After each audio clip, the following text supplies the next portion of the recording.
Welcome to my channel Afroza dot সম্রাট kitchen. আজকে আমি তোমাদের বানিয়ে দেখাবো ঘরোয়া মশলায় আলু দিয়ে ডিমের ঝোল। তোমরা ভিডিওটা প্রথম থেকে শেষ পর্যন্ত দেখতে থাকো। ডিমের ঝোল বানানোর জন্য আমি এখানে একটা কড়াই নিয়েছি, আর কড়াইতে দিয়ে দিচ্ছি পরিমাণ মতো সাদা তেল।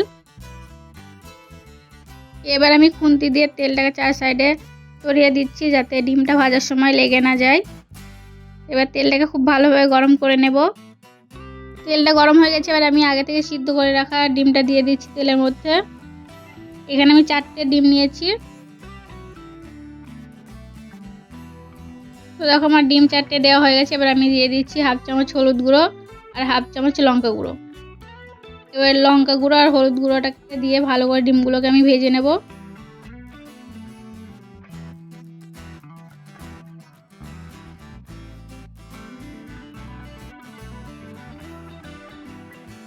ডিমগুলোকে আমি ভালো করে ভেজে নিয়েছি। এবার আমি এক এক করে ডিমগুলো তুলে নিচ্ছি।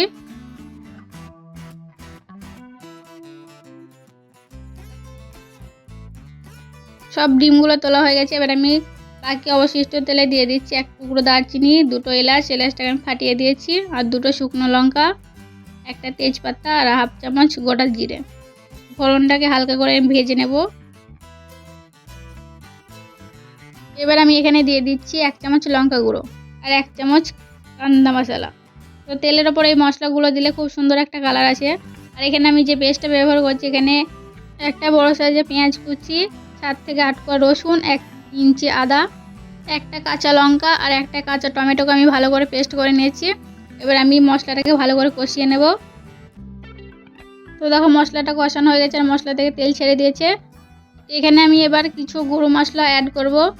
প্রথমে আমি দিয়ে দিচ্ছি 1 চামচ হলুদ গুঁড়ো, 1 চামচ জিরে গুঁড়ো, 1 চামচ ঠান্ডা মশলা, 1 চামচ ধনে গুঁড়ো, দিচ্ছি এখানে আমি 1 চামচ লবণ। এবার সব কিছুকে একসাথে ভালো করে মিক্স করে নেব।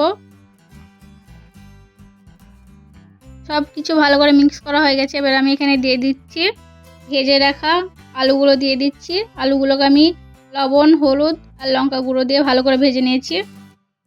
আলুটাকে আমি মশলার সঙ্গে ভালো করে নেড়েচেড়ে মিশিয়ে নিচ্ছি। এবার আমি মশলার সঙ্গে আলুটাকে কিছুক্ষণ কষিয়ে নেব। তো দেখো মশলাটা কষানো হয়ে গেছে। এবার আমি এখানে পরিমাণ মতো পানি অ্যাড করে দিচ্ছি।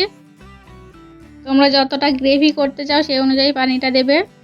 এখানে পানিটা দেওয়া হয়ে গেছে। এবার আমি একবার নেড়ে দিচ্ছি ভালো করে। এবার আমি গ্রেভিটাকে ভালো করে ফুটতে দেব।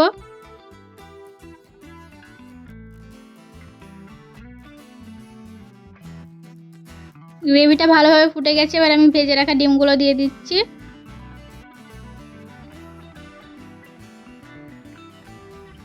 এবার আমি একবার ভালো করে নেড়ে নিচ্ছি। এবার আমি ঢাকনা দিয়ে লো টু মিডিয়াম ফ্লেমে 5 মিনিট মতো ভালো করে সব কিছুকে সিদ্ধ করে নেব। 5 মিনিট হয়ে গেছে। এবার আমি ঢাকনাটা তুলে দেখিয়ে দিচ্ছি। তো দেখো গ্রেভিটা কিন্তু একদম ঠিকঠাক আছে, আর আলুটা কতটা পরিমাণে সিদ্ধ হয়েছে আমি তোমাদের দেখিয়ে দিচ্ছি। তো দেখো আলুটাও কিন্তু খুব সুন্দরভাবে সিদ্ধ হয়ে গেছে। এবার আমি লাস্টে দিয়ে দিচ্ছি ধনেপাতা কুচি। তোমাদের হাতে কাছে যদি না থাকে তোমরা না দিতে পারো। এবার আমি গ্যাসটাকে বন্ধ করে ঢেলে নিচ্ছি।